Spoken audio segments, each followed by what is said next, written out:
I'm Dan Hernandez. I'd like to welcome you to this week's episode of Sport Fishing. Well, today we're back up in San Francisco Bay, fishing at Emeryville Sport Fishing for the new Huck Finn. What we'll be doing today is doing this, fishing down on the bottom, looking for rockfish. You never know what to expect. Might be some reds, some blue rockfish, maybe even a lingcod or two. So stay tuned for this week's exciting episode of Sport Fishing. Welcome to Sport Fishing with Dan Hernandez.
Black rockfish.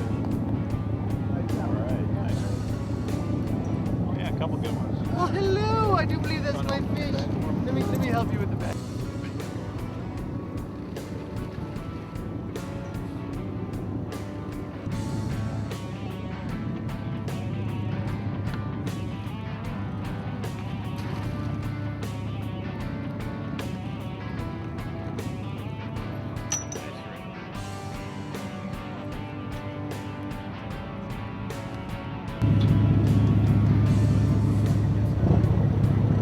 These taste real good. Here, I got a fish going right now. We're just drifting out here along the coast, fishing along the coast today, not over at the islands, and fishing with a magic metal jig on the bottom and a small B52 bucktail above. And we're getting a mixture of fish. Got a couple of nice reds so far this morning, a couple of lingcod, I think 2 legals already. And this is my first or second fish of the day. Let's see what this guy is. Doesn't feel very big. Just wind it in, fishing light line here. And it's only about 100 feet deep, so it's not very deep. What do we got? Ooh, nice rockfish. That's a magic metal jig there, 4.5 ounce, and a nice rockfish. All right, well, let's take a little break from the action and go to the tackle box and give you a good look at the gear we're using for today's type of fishing here aboard the new Huck Finn 2.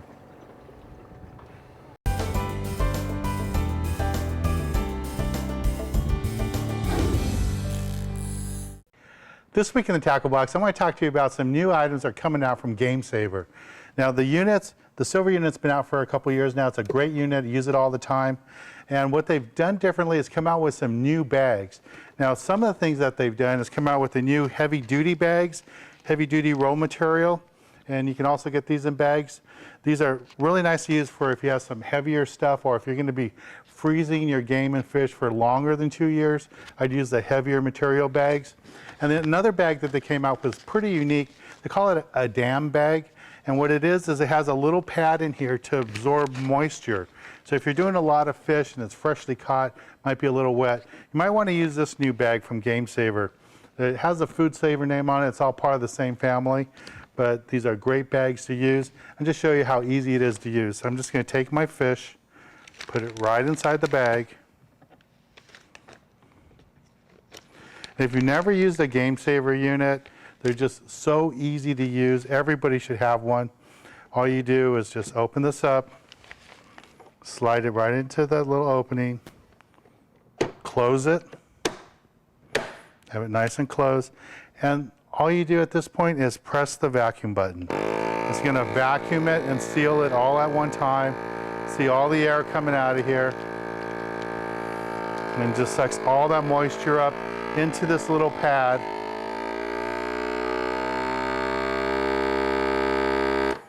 And that's all there is to it. You don't have to cut anything. The bag's already pre-made. You just open it up and you're ready to go. What I'd like to do at this point is just write on here the type of fish I have in here and when I did this, so I know when I put it into my freezer, up to 2 years, no problem. Usually you're going to go through your fish and your game a little bit faster than that, but because you have the GameSaver bag, you know it'll be fine for up to 2 years, no problem. These are great to use, and again, this is just a brand new bag that they have. It gets all that moisture, absorbs it up here in the pad, and your fish is ready to go. All you do is open it up and cook it. Now, one other thing that I did do here, just as a little tip, I use a little cutting board. I like to put that in there when I lay my bags in and my product, my fish, my game, so it lays nice and flat. You don't have to do that, it's just a little tip I like to do all the time, and it works out really good for me. For more information about GameSaver, you can go to our website.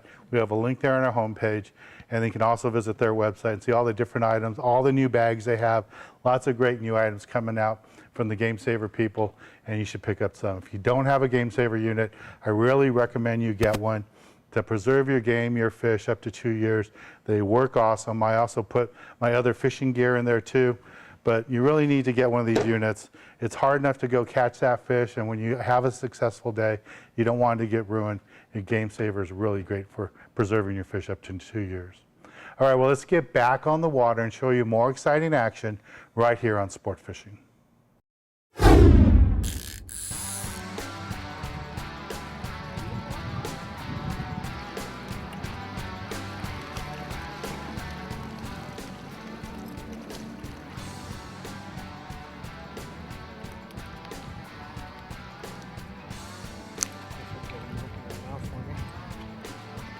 I got him.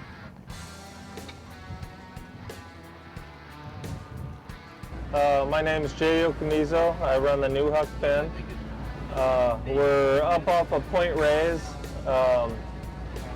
and we're checking out some of these reefs, looking for rockfish and lingcod.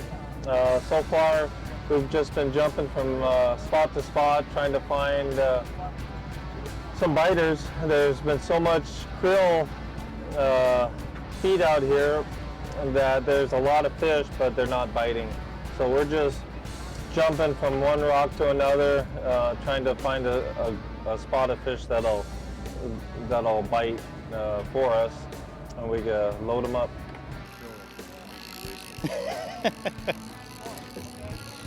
No, it got light. It got light. Oh, you know what? It's just gonna pop out of there too. I told you not to do that. I know. You're good. Just want it to fall.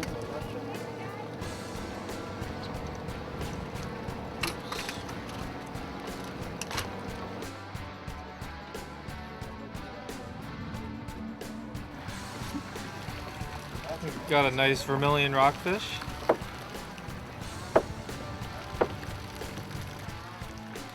So we're using shrimp flies with tipped with anchovies, hitting the bottom, cranking up 6 or 7 turns, and letting the rockfish climb onto the bait. There's so much feed out here that we have to use a little bit of the anchovies to attract them. Normally they just bite the plain flies, and this is what we have. I got a fish going here. I'm not quite sure what I got. Let's see. This fishing light line. I went to all monofilament right now. 20-pound test. It's hard to believe we're rock fishing with 20-pound test, but up here you can. Let's see what I got here. Oh, there he is. Yeah, it's one of those you gotta release. It's canary. We can't keep these guys. We gotta let them go.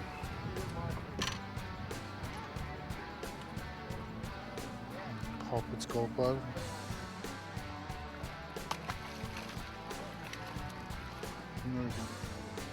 All right, we'll try it again. My hook's on your line. But weird boy. Oh, that's a nice red. Well, who got it? You did. It's on my. It looked like you got it.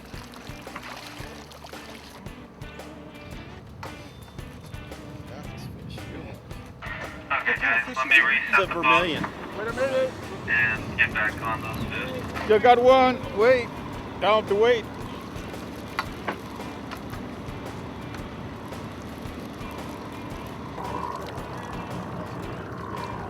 Never catch a fish. When I catch you, gotta release it. Can you explain that to me real quick? Just show it to me. Tell me why you can't keep them. This is a canary. It's a fishing game regulation. Supposedly they're low in numbers, so let them go.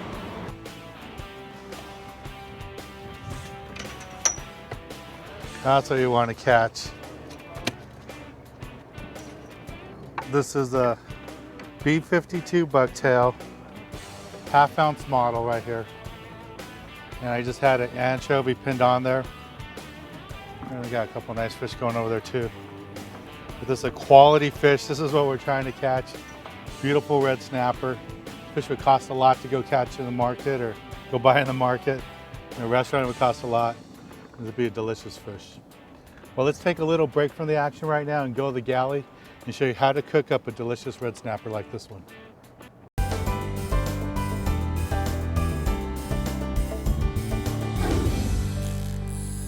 For this week's galley segment, we're in the kitchen of Shelter Cove Lodge here in beautiful Craig, Alaska with Neil.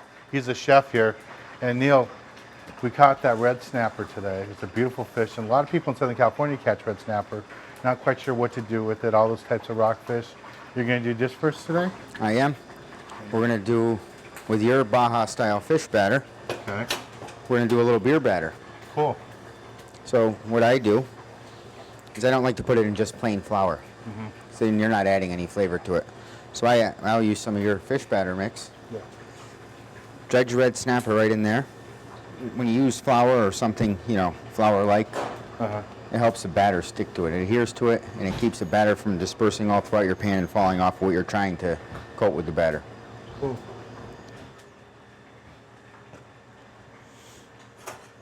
Okay, now what do we do? Now, make sure our oil's hot. To check if the batter is going to fry and cook when it hits the oil, just take whatever utensil you're using, take a little drop of batter and put it in, and there it goes. Oh, that pops right up. Pops right up, bubbles. That way it's not going to stick. That's a great test. Now today we're using red snapper, but you could do this with any sort of rockfish or rock cod. Any sort of rockfish.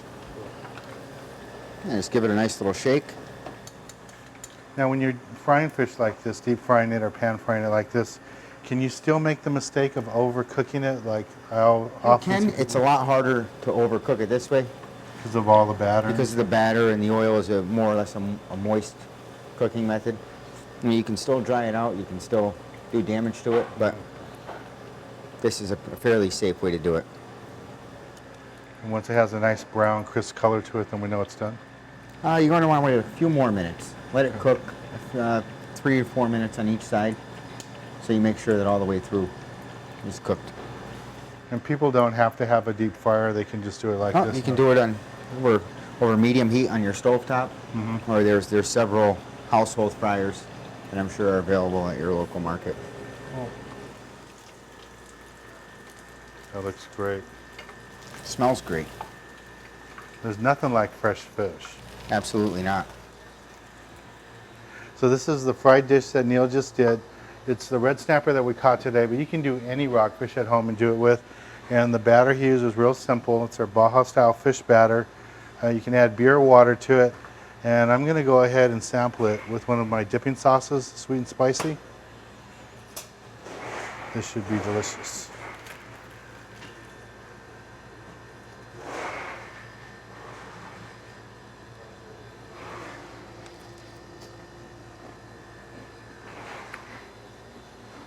Delicious, isn't it? That is so good. Fresh fish. And I always like the fish batter, but this is a different way. I've never quite done it this way before, where you just use the batter first and then use it as a full batter. Right. That really makes a difference. I can see how it holds on a little bit better. Absolutely. Well, this is great. You can find these products on our website. If you want to try a dish like this, come visit Neil down here at Shelter Cove Lodge. He'll be happy to take care of you. He's got great dishes. It's more than just a fish camp. It's really a wonderful resort with a full kitchen, full restaurant.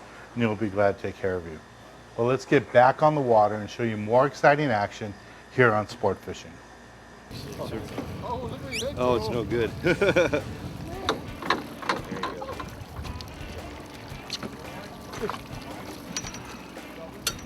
why it felt so heavy. It was spiraling up. You got him from underneath the rock. We can keep his. We can't keep mine. Yeah, this one. That one's got to go back. That one's got to go back. Okay, I got one too.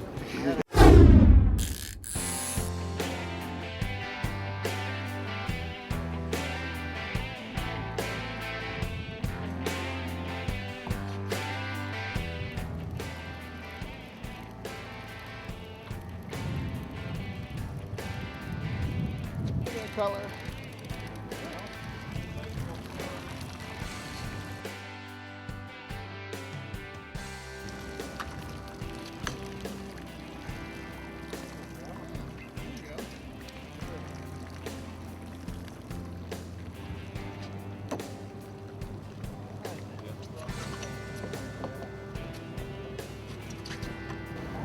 Morning.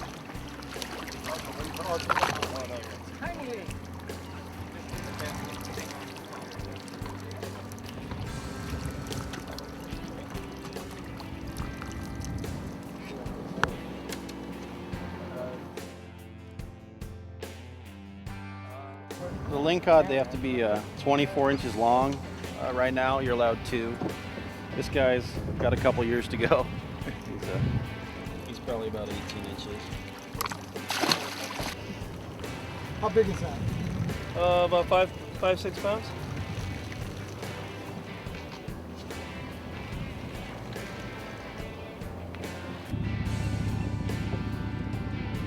Yeah, I got the good one. Those are 2 what you don't want to catch. This is what you want to catch.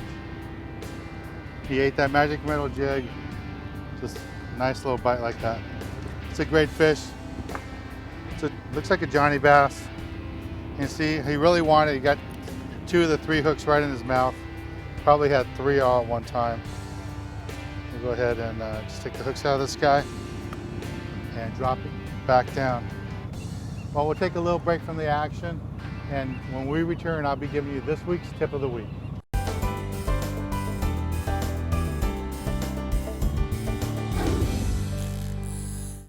For this week's tip of the week, Jay, the owner-operator of the new Huck Finn, and myself will be giving it. And Jay, it was really obvious today, and you pointed out a lot, that the hot tip was if you didn't get bit in the first couple minutes, you needed to wind up and check your bait. Yeah, it's when the fish are full on krill or whatever type of feed that's out there, they're focusing on live bait. So if you don't have a good live bait on, immediately, right after you hit the bottom, if you're not getting bit within the first minute, you have to crank up and check your bait, put a new bait on, and send it back down. Is part of that because the guys are dropping that 1-pound sinker down there so fast? In some places we fished today, it was less than 100 feet of water. So that lure got down there, or that bait got down there really fast. So once that sinker hits there, the line's still going off, Yeah. and the fish is hitting it right away and they don't feel it? Yeah, there's a little bit of slack, and if they don't crank up the slack right away, they don't feel that initial bite, the bait gets yanked off. Yeah, and that's a good tip because Jay was talking about that all day today. If you don't get a fish or you don't get bit in the first minute, that means you probably already got bit and you just didn't have any bait. That was a really good tip. And the other thing I noticed today is I was lucky using artificials. I used the magic metal jigs and the bucktails. And I caught all my fish. But what was the key there? It's just some of these larger fish were targeting the bigger baits? Well, it's how you work the jigs. And experienced fishermen like yourself can work the jig, work the bottom, be able to work the bottom without snagging up and feel that bite. And most of the time they bite a jig on the sink. Right.